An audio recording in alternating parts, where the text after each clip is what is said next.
Political term का क्या difference है। तो इस वीडियो को एंड तक ज़रूर देखिएगा। सबसे पहले हम बात कर रहे हैं तुष्टीकरण की। जी हाँ, तुष्टीकरण जिसे एपेसमेंट कहते हैं, इस टर्म की शुरुआत जो है सेकंड वर्ल्ड वॉर के टाइम हुई थी। जी हाँ, 1930 में जो है स्पेशली ब्रिटेन के तत्कालीन प्रधानमंत्री स्पेशली जो है नेविल चैम्बरलेन ने म्यूनिक जो समझौता पर जब साइन किया था, तो वो जो है कहीं ना कहीं हिटलर के विस्तारवादी नीतियों को एक तरह से शांत करने के लिए ब्रिटेन की तरफ से उन्होंने जो है इस पर समझौता किया था। तो उस टाइम से जो है ये टर्म जो है काफ़ी फेमस हो गया, और तभी से ये लोग कहने लगे कि ये एक तरह से तुष्टीकरण की नीति है। दरअसल तुष्टीकरण टर्म का मतलब हुआ कि किसी खास जो है समुदाय या किसी खास पर्सन को या फिर जो है एक तरह से संतुष्ट करना, उसे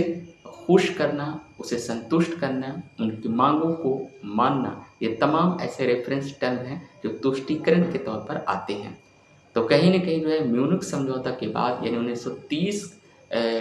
के दशक के टाइम से धीरे धीरे ये शब्द काफ़ी ज़्यादा फेमस हो गया, और यूरोप के कई देशों के बाद इंडिया में भी कई बार जो है इस टर्म का इस्तेमाल खासकर मीडिया में जो है अक्सर डिबेट के टाइम जो है जो विपक्ष या फिर सत्ता पक्ष के नेता लोग होते हैं, तो वो लोग भी पॉलिटिकल या फिर एंकर या फिर कोई भी पर्सन जो है तुष्टीकरण एपेसमेंट टर्म का इस्तेमाल करते हुए आप लोग ज़रूर सुने होंगे कि तुष्टीकरण की राजनीति कर रहे हैं। मोटे तौर पर अगर कहा जाए तो किसी विशेष समुदाय या फिर किसी विशेष वर्ग को खुश करना, उसे संतुष्ट करना, या फिर किसी देश को या फिर किसी भी पर्सन को एक तरह से उसकी उनकी मांगों को मांग लेना या फिर उन्हें खुश करना या उनका सपोर्ट करना, कहीं न कहीं ये तमाम चीज़ें जो है तुष्टीकरण में आती है। जैसे अगर मान लिया कि किसी स्पेशली अगर देखा जाए तो अभी हाल ही में जो है वक्फ बिल का मुद्दा आया था, या फिर जो है जो स्पेशली जो है आरक्षण जो देने की बात होती है किसी ख़ास ओबीसी या किसी और को, तो कहीं न कहीं किसी वर्ग, किसी ख़ास को संतुष्ट करने के लिए इस टर्म को बेस पर यह एग्ज़ाम्पल दिया जा सकता है कि ये तुष्टीकरण है। अब हम बात कर रहे हैं ध्रुवीकरण की, पोलराइजेशन की। जी हाँ, ध्रुवीकरण का मतलब हो गया किसी जो है समुदाय या किसी जाति के आधार पर या धार्मिक आधार पर दो समुदायों या दो व्यक्तियों के बीच आपस में एक तरह से लड़ाना, एक तरह से ध्रुवी स्पेशली जो है ध्रुवीकरण कहलाता है। तो ध्रुवीकरण जो है उसका इस्तेमाल जो है कई बार जो है कई पॉलिटिकल नेता या फिर कोई पार्टी जो है राजनीतिक फायदे के लिए भी एक तरह से ध्रुवीकरण या पोलराइजेशन करती है, और चुनाव में अक्सर ध्रुवीकरण और तुष्टीकरण शब्दों का इस्तेमाल होता है। कई ऐसे एग्जाम्पल है जिसमें समाज में दो समुदाय के बीच या फिर दो जातियों के बीच टकराव जैसी भावनाएं होती है, तो मोटे तौर पर इस टर्म का इस्तेमाल होता है, जिसे हम ध्रुवीकरण भी कह सकते हैं। और कभी कभी एंकर डिबेट में भी ये ज़रूर कहते हैं किसी नेता पर कि आप जो है ध्रुवीकरण की राजनीति कर रहे हैं, या फिर सत्ता पक्ष विपक्ष पर आरोप लगाता है या विपक्ष या सत्ता पक्ष पर लगाते हैं, तो इस तरह के टर्म का इस्तेमाल आप लोग ज़रूर सुने हैं। कई ऐसे आंदोलन इंडिया में जब हुए तो कहीं ना कहीं उसका राजनीतिक फ़ायदा उठाया गया, तो उस हिसाब से ध्रुवीकरण की राजनीति के तौर पर एक तरह से माना जा सकता है। जैसे कई ऐसे मुद्दे हैं, चाहे अगर हम इतिहास पर नज़र डालें तो जो कई तरह के आंदोलन चलाए गए और उसका पॉलिटिकल फ़ायदा उठाया, चाहे वो राम मंदिर का मुद्दा हो या दूसरे किसी मुद्दे को, तो कहीं ना कहीं वो राजनीतिक फ़ायदा कोई एक पार्टी अपने सत्ता के लिए की, तो इन अंदाज़ों में भी आप जो है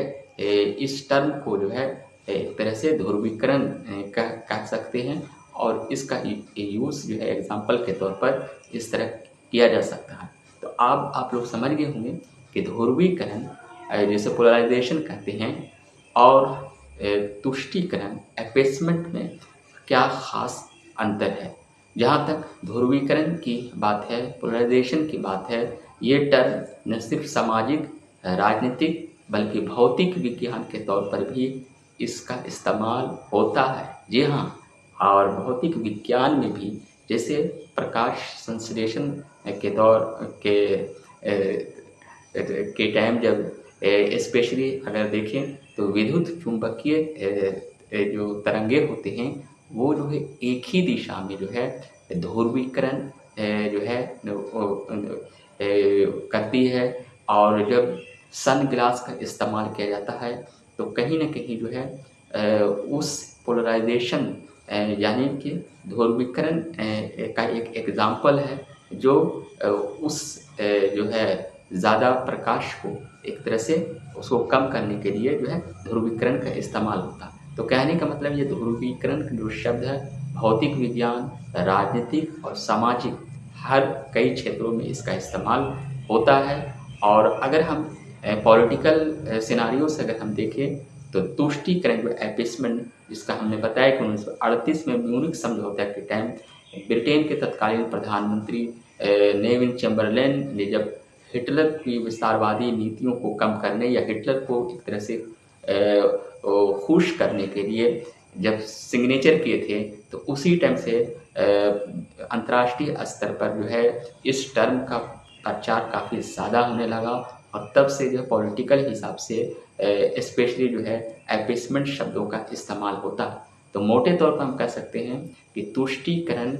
जो है एपेसमेंट शब्द जो है वो किसी भी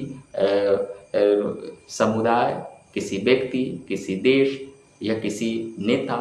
को खुश करने के लिए, उन्हें संतुष्ट करने के लिए अगर कोई काम किया जाता है तो वो जो है तुष्टीकरण में एपेसमेंट शब्द आते हैं। वहीं अगर दो समुदाय